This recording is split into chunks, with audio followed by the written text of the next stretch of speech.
Aha. Şimdi yay rəqqasa baxırıq. Adından bəlli bax yay deyirik də, yaylı rəqqas. Bax, hər bir yayı bərkidirəm bir yerə. Yaydır.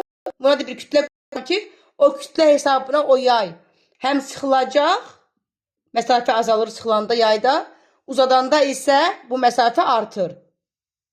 Yay olanda biz hukuk qanununa keçmişdik ki, orada sərtlik olmalıdır. Yayın sərtliyi olmalıdır.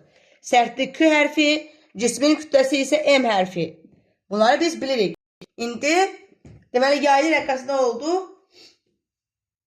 Yaylı rəqqas yaydan asaraq rəqs edən maddi nöqtədir. Yaylı rəqqasın şəkli bu cür olur. Aha, baxırıq period, tezlik və omega. Bunun düsturuna eyni ilə bayaqki riyazi rəqqasdakı kimi düsturları var. 2 pi m bölünsün k. İndi nə deyirəm? Tezliklə omega periodun tərsinədir. 1 bölünsün 2 pi, k bölünsün m. Burada da yenə omega 2 pi n olduğu üçün yenə 2 pi ilə ixtisar olunur. Qalır kökdə k bölünsün m. Və salam. Yaylı rəqqasda, yay deyiriksə, yaylı rəqqasda, riyazi rəqqas düsturlarını qarışdırmırsınız. Riyazi rəqqasda el var. Çəkisiz deyiriksə, deməli orada kütlə yoxdur, el var. L hərfi. Riyazidə. Amma yaylıda yay varsa, bax bizim hukuk qanunu kx, sərtlik var, yayın uzanması var idi. Yay varsa orada k var. Bu düsturlardır. Yəni yay var, k hərfi var. Bu düsturlardır. M var, k var. Amma riyazda isə L ilə J var. Və salam. Deməli, period kütlədən asılıdır. Sərtlikdən asılıdır. Tezlik kütlədən asılıdır. Sərtlikdən asılıdır. Hər ikisindən asılıdır. Amma period, bayaq dedim ki, riyazi rəqqasda kütlədən asılı deyil demişdim. Amplituddan və kütlədən asılı deyil. Bu üç dənə kəmiyyət riyazidə nə kütlədən, nə amplituddan asılı değildi. Sadəcə eldən asılı idi. Amma burada isə axı düsturlarda kütlə var. Ona görə kütlə var deyə T M-dən kvadratik düz asılıdır. T M-dən tərs asılıdır. Nü M-dən də tərs asılıdır. Axı məhrəcdədir. Asılıdır. Amma amplituddan asılı deyil. Yaylı rəqqasda period, riyazi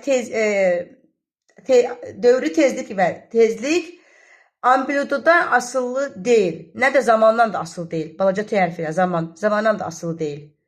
Sadəcə öz düsturunda nə görürsünüz onlardan asılıdır. Həm o birisi yayda, həm o birisi rəqqasda, həm də bu rəqqasda. Bunlar belə.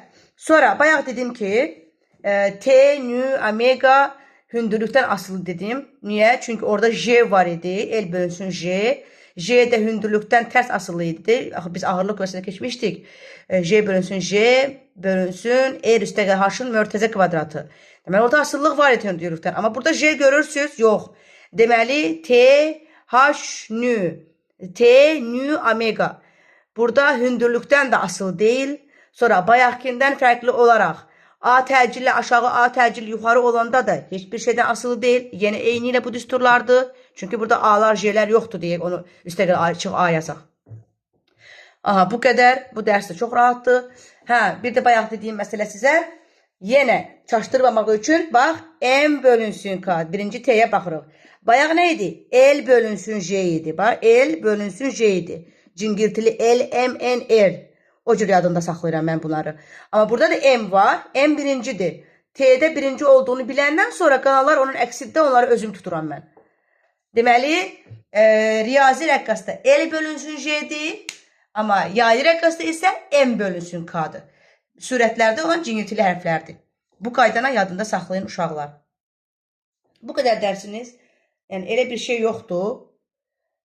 Yəni, demək istəyirəm ki, 3 dənə düstur o birisinə aid idi, 3 dənə düstur da buna aid idi. Sadəcə, nə hansı kəmiyyət hansından asılıdır, bunları ayırt eləməlisiniz. Deməli, düsturda olan kəmiyyətlərdən asılıdır, düsturda olan kəmiyyətlərdən asılı deyil. Hər ikisi amplituddan asılı olmadı. Bunların ortaq cəhətləri deyim. Həm riyazi, həm də yaylı rəqqaslarda. Hər ikisi amplituddan asılı olmadı.